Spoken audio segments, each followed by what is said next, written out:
สวัสดีอันยองเซโอพอดีว่าบ่ได้เฮ็ดวิดีโอโดนแล้วเนาะใกล้จะเสร็จ EPS Topic แล้วก็เลยจะลองมาเฮ็ดบทติวข้อสอบสำหรับผู้ที่จะเสร็จ EPS Topic หรือว่าเสร็จไปเฮ็ดเวียกอยู่เกาหลีเนาะผ่านการถามนักเรียนหลายๆคนก็จะบอกว่าการตื้มคำจะยากที่สุดเนาะคือการเอาคำมาตื้มใส่บนว่างมันจะยากที่สุดก็เลยลองมาติวตัวที่เป็นการตื้มคำให้เบิ่งเนาะ ตัวนี้แมันเป็นปึ้มสำหรับการติวข้อสอบ EPS โดยเฉพาะเนาะเป็นปึ้ม690ข้อเป็นปึ้ม690ข้อจะเป็นภาษาเกาหลีแต่ว่าอาจารย์มีปึ้มที่แปลเป็นภาษาลาวแปลจากตัวนี้แปลเป็นภาษาลาวเลยเนาะตัวนี้คือมีภาษาลาวแปลยองใส่เนาะถ้าว่าผู้ใดสนใจอยากซื้อปึ้มนำอาจารย์เพื่อว่าในการเรียนจะบ่เฮ็ดจะเฮ็ดให้ง่ายขึ้นในการเรียนบ่ต้องเสียเวลาไปแปลเนาะแปลแต่ละคำแปลแต่ละคำเพราะว่าอาจารย์เขียนเป็นภาษาลาวมาให้ไว้แล้วเนาะอันนี้จะเป็นปึ้มของอาจารย์จะบ่เห็นดีหรอกเนาะถ้าผู้ใดอยากเรียนหรือว่าสนใจอยากได้ปึ้มไปอ่านไปศึกษาลองเบิ่งสามารถติดต่อหาอาจารย์ได้ตามเบอร์โทรนี้หรือว่าติดต่อตามเพจบุ๊กหรือว่า TikTok ก็ได้เนาะโอเคเฮาสิลองมาเริ่มกันเลยเฮาสิเริ่มจาก 201번ข้อที่2.1เนาะคือทุกๆตัวมันจะมีตัวเลือกอยู่4คำ1 2 3 4จะมีอยู่4ข้อเนาะเอาลองอ่านเบิ่งก่อนแล้วเลือกเอาว่าจะเลือกเอาข้อใดแล้วก็มาเบิ่งนำกันโอเคเฮามาเบิ่งนำกันเลยในวิธีของอาจารย์เนาะอาจารย์จะเบิ่งจากตัวเลือกก่อนเนาะคือข้อที่1 2 3 4อาจารย์จะบ่ได้อ่านตัวนี้ก่อนเนาะจะบ่ได้อ่านเนื้อในก่อนแต่ว่าจะเบิ่งตัวเลือกก่อนเนาะในเวลาอาจารย์เสงถ้าว่าผู้ใดอยากลองใช้เทคนิคตัวนี้ก็ลองเอาไปใช้เบิ่งเนาะมันอาจจะไวกว่าบ่หรือว่าแล้วแต่ผู้ถนัดเนาะว่าผู้ใดสิอ่านก่อนบ่หรือว่ามาเบิ่งตามหลังก็ได้บ่เป็นหยังเนาะโอเคเฮามาเบิ่งตัวเลือกก่อนเนาะอยากข้อที่1 1번 약 2번 병원 3번 기침 4번 감기 약แปลว่ายา병원แม่นห้องหมอ기침แม่นการไอ감기แม่นเป็นหวัดเนาะ괜찮아요 많이 아파 보여요 에 걸렸어요 열도 나고 목도 아파요 เฮาลองสังเกตเบิ่งว่าตัวใดที่มันจะไปกับ A คอลเลียโยได้ข้อ1 2 3 4ตัวที่มันไปกับ A คอลเลียโยได้มีแต่คำเดียวก็คือคำกีเนาะคำกีเอคอลเลียโยแปลว่าเป็นหวัดเนาะส่วนว่าคิดชิมแปลว่าไอตัวนี้จะไปกับฮาดาคิดชิมหาดาหรือว่าคิดชิมฮาดาตัวนี้แม่นถึกข้อที่4มาเบิ่งข้อต่อไปลองอ่านแล้วก็เลือกเอาเบิ่ง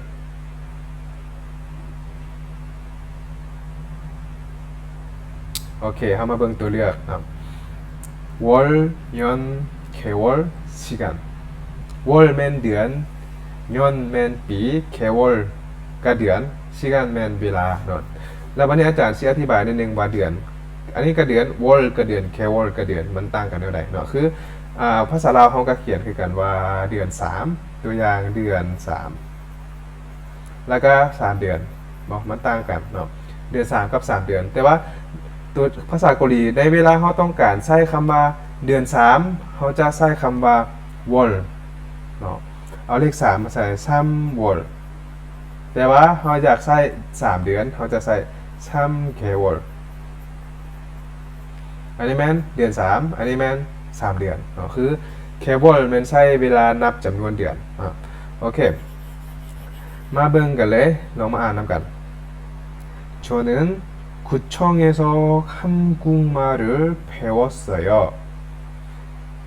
1월부터 6월까지 6 동안 배웠어요. 뭐냐? ค่อยเรียนภาษาเกาหลีอยู่กุช่องตั้งแต่เดือน1หาเดือน6เนาะตั้งแต่เดือน1หาเดือน6ฉะนั้นมันจะเป็นเท่าไหร่เดือน1หาเดือน6ก็คือเป็น6เดือนเนาะฉะนั้นเราจะเลือกเอาข้อที่3เนาะข้อที่3เป็น6เดือนเนาะโอเคมาเบิ่งข้อต่อไป203번 1번 여기 거기 어디 저기 여기 맨 유니 거기 맨 유한 어디 유사이 저기 맨 유푼 오케이 저는 어제 시장에 갔어요 เมื่อวานนี้ข้อยได้ไปตลาด 에서 과일을 샀어요 에서 ก็คืออยู่ไสเฮาจะใส่หยัง1 2 3 4ข้อยได้ซื้อมักไม้อยู่ตัวนี้แม่นเอาใส่거기อยู่หั่นเนาะหรือว่าอยู่พุ่นข้อยได้ซื้อมักไม้อยู่หั่นเนาะ 거기에서 과일을 샀어요 다음 204번 음식 운동 과일 계절 음식แม่นอาหาร운동การออกกำลังกายหรือการเล่นกีฬา 과일มักไม้ 계절แม่นฤดู 제가 제일 좋아하는 은 가을입니다 ถ้าว่าเฮาฮู้คำว่า 가을입니다 เฮาก็สามารถตอบได้แล้วเนาะ 가을 แปลว่าฤดูใบไม้หล่นเนาะฤดูใบไม้หล่นแสดงว่ามันเกี่ยวกับฤดูเนาะตัวใดแม่นฤดูเลือกเอาเลยเนาะฤดูที่ค่อยมักที่สุดแม่นฤดูใบไม้หล่นเนาะคือตัวนี้ถึกจะข้อแล้วหรือว่าถึกเบิดทุกข้อล่ะโอเคมาเบิ่งข้อที่205번ลองเบิ่งก่อนโอเคมาเบิ่งนํกันเลย 1번 고향 1번 고향 2번 가족 3번 이름 4번 취미 고향 แปลว่าบ้านเกิดเนาะหรือว่าบ้านที่เฮาจากมาบ่อนที่เฮาจากมาเนาะ 가족 แม่นครอบครัว 이름 ชื่อ 취미 แม่นกิจกรรมยามว่างเนาะหรือว่าเวียกว่างเฮา저는 인도네시아에서 왔습니다. ข้อยมาจากอินโดนีเซีย 제은은 인도네시아입니다. ข้อยมาจากอินโดนีเซียซะนั้นมาหยังบ้านเกิดบ่บ้านเกิดของข้อยคืออินโดนีเซียเนาะ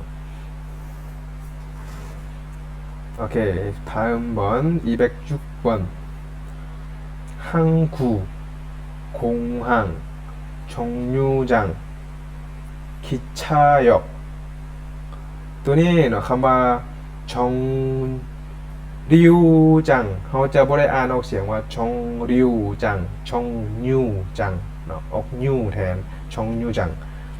ฮังกูแม่นท่าเรือคงอ่างสนามบินจงยูจังแม่นป้ายรถเมล์หรือว่าบ่อนจอดรถเมล์ให้คนขึ้นลงเนาะคิดชายอกแม่นสถานีรถไฟ친구가 오늘 10시 비행기로 한국에 오기 때문에 마중 가요. เฮาลองเลือกเอาคำที่มันเกี่ยวข้องเบิ่งถ้าว่าเฮาฮู้คำว่า 비행기 แม่นยนต์มันเกี่ยวข้องกับหยังอยู่ในนี้เฮาเลือกเอาเลยเนาะมันเกี่ยวข้องกับหยังเกี่ยวข้องกับสนามบินบ่เพราะว่ายนต์ก็ลงจอดอยู่ทางเรือบ่ได้เนาะโอเคอันนี้คือวิธีเดาเนาะการเดาของอาจารย์จะบอกวิธีเดาให้คือถ้าว่าเฮาบ่ฮู้คำศัพท์เลยอยู่ในหันแต่ว่าเฮาฮู้คำใดคำนึงที่มันต่อเนื่องกันระหว่างข้อที่มันเป็นตัวเลือกกับข้อที่เป็นเนื้อในเฮาอ่านให้เฮาเลือกเอาโลดเนาะถ้าว่าคำใดคำนึงต่อเนื่องกันจะมีโอกาสถูกอยู่เนาะแต่ว่าบ่ได้ 100% ได้ก็คือเฮาเดาเนาะโอเคมาเบิ่งตัวต่อไป207번 ลองเบิ่งก่อน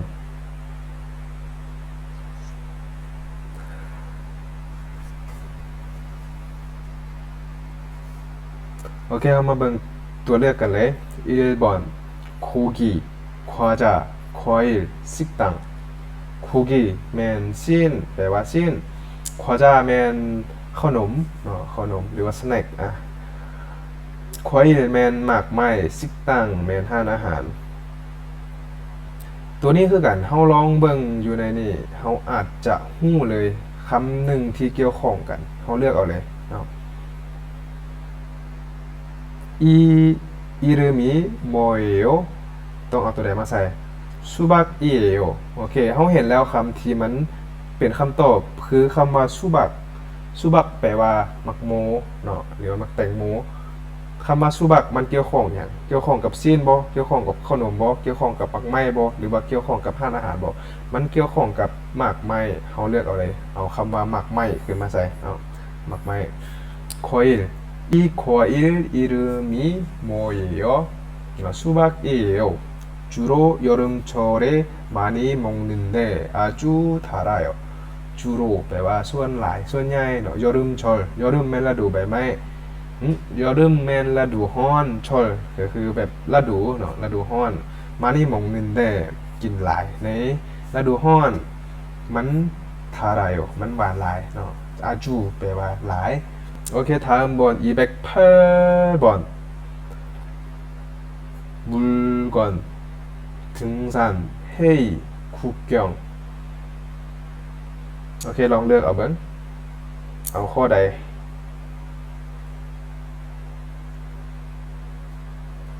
โอเคเฮามาเบิ่งนำกันเลย물건แปลว่า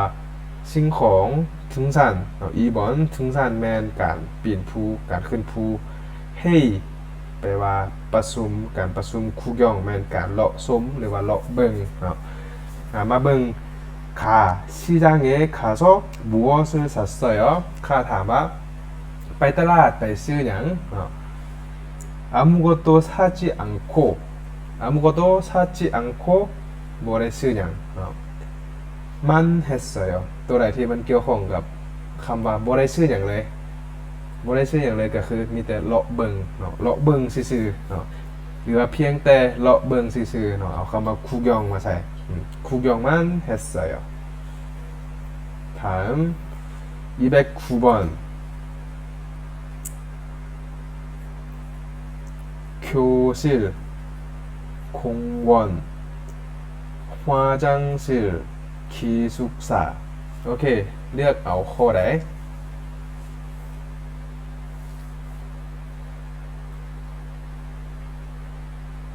เฮามาเบิ่งนำกันเลย교실 แปลว่าห้องเรียน공원แม่นสวนสาธารณะ화장실แม่นห้องน้ำเนาะ기숙사แปลว่าหอพัก어디에서 살아요? เฮาเห็นละ힌트ของเฮา 살아요 คำว่า 살아요 แปลว่าอาศัยอยู่เฮาเห็นคำนี้เฮาอาจจะคิดออกว่า교실 เฮาอาศัยอยู่ในห้องเรียนได้บ่ในสวนสาธารณะได้บ่ในห้องน้ำได้บ่ในหอพักได้บ่ตัวใดที่เป็นไปได้ที่สุดเนาะเฮาอ่านเทื่อเดียวแล้วตัวใดที่มันแมทกันเนาะแมทกันกับ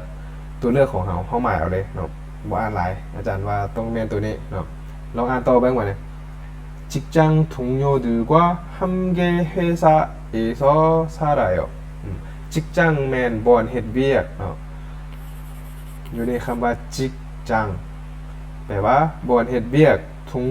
동료แม่นเพื่อนร่วมงานเนาะเพื่อนที่หมู่ที่เฮ็ดเวียกนำกันถือก็คือตื่มใส่เนาะบรรดาหมู่ที่เฮ็ดเวียกนำกันหรือบรรดาเพื่อนร่วมงานกว่า함께นำกัน회사 기숙사 ก็คือหอพักของบริษัทเนาะค่อยอาศัยอยู่ที่หอพักของบริษัทกับเพื่อนร่วมงานเนาะโอเคถึงจะข้อแล้วมาฮอดนี้มาเบิ่งข้อที่210 บ ลองเลือกเอาก่อน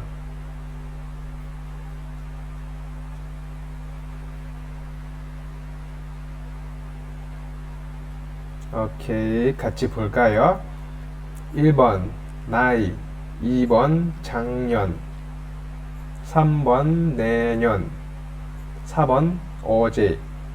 ตัวนี้เฮาเขียนว่าจักบ่จักยอนแต่ว่าเวลาอ่านเฮาอ่านว่าจังยอนคำอ่านของมันแม่นจังยอนเนาะจังยอน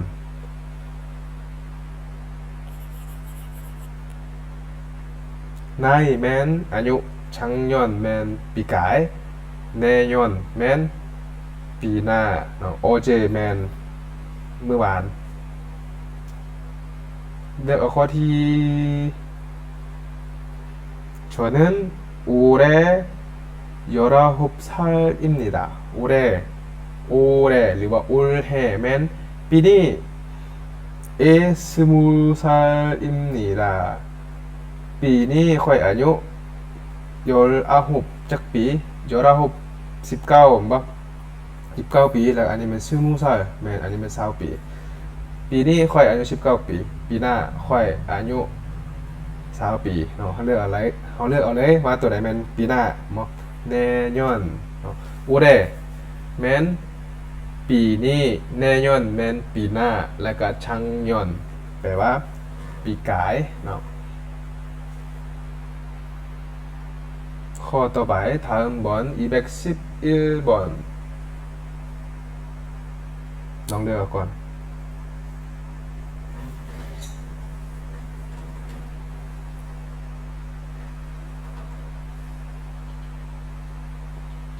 오케이 같이 볼까요? 1번 시간 2번 날짜 3번 날씨 4번 계절 오케이 ข้อที่1 시간 แปลว่าเวลาข้อที่2 날짜 แม่นวันเวลาวันที่เนาะข้อที่3 날씨 อากาศข้อที่4 계절 แม่นฤดูเนาะเฮามาเบิ่ง내일 어때요? 내일 이가 어때요? มื้ออื่นแนวใดมันสิเป็นแนวใด 비가 오고 바람이 많이 불 거예요. ลมบ่พี่แม่นฝน 바람 แม่นลมเนาะ 비가 오고 ฝนตกแล้วก็ลมพัดแรงหรือว่าพัดหลายเนาะมานี่ฉะนั้นตัวนี้จะเกี่ยวข้องกับอากาศแม่นบ่ฝนตกลมพัดตัวนี้จะเกี่ยวข้องกับอากาศ날씨โอเค다음번 212번ตัวนี้จะเป็นข้อสุดท้ายเนาะสำหรับติวมื้อนี้แล้วมื้อหน้าเฮาสิมาเบิ่งตัวต่อไป어제 내일 모레 그저께ตัวนี้น่าจะได้เบิดแล้วเนาะคำอยู่ในนี่อาจารย์จะบ่แปลเลยตัวนี้นะ 오늘은 9월 11일입니다. 오늘은 9월 12일입니다. มื้อนี้วันที่11เดือน9บ่วันที่11เดือน9แล้ววันที่12เดือน9มันต้องใช้หยังมื้อนี้วันที่11เดือน9ฉะนั้นมื้ออื่นแม่นบ่มื้ออื่นต้องเป็นวันที่12เดือน9อยู่นี่เกาหลีเจ้าจะเอาปีขึ้นก่อนเนาะในเวลาเว้าคนลาวเฮาสิเว้าว่าวันที่เนาะวันที่ขึ้นก่อนเนาะอันนี้คือเกาหลีจะเอาปีขึ้นก่อนตัวอย่างว่ามื้อนี้เป็นวันที่20เดือน3 2025เนาะ2025년เดือน3 3월 20일 วันที่20เดือน3 2025แต่ว่าเกาหลีจะเอาปีเดือนแล้วก็วันขึ้นเนาะโอเคมื้อนี้แม่นเฮาจะติวฮอนนี้แล้วมื้อต่อไปเฮาพบกันใหม่ครับอย่าลืมเด้อผู้ใดอยากได้ปึ้มตัวที่แปลลาวเนาะคือทุกตัวอยู่ในนี้เดี๋ยวอาจารย์สิเอาให้เบิ่งทุกตัวที่อยู่ในนี้เนาะอาจารย์แปลลาวเบิดเลยแปลลาวให้หมดเลยเนาะมันจะมีพวกแบบนี้มีป้ายมีอีหยังเนาะแบบนี้ตัวที่เป็นหลายๆแบบนี้เนาะอาจารย์แปลลาวให้หมดเลยคืออยู่ในปึ้มหัวเดียวนี่เนาะอยู่ในปึ้มหัวนี้หมดเลยแปลเป็นภาษาลาวให้เนาะถ้าผู้ใดสนใจอยากเอาไปเบิ่งก็สามารถติดต่อหาอาจารย์ได้อันนี้เป็นสีผิดเบื้องอันนี้เป็นเบอร์ WhatsApp เนาะเบอร์ WhatsApp สามารถติดต่อหาอาจารย์ได้เด้อโอเคกันใหม่ในวิดีโอต่อไป다음 동영상에서 만나요. 안녕.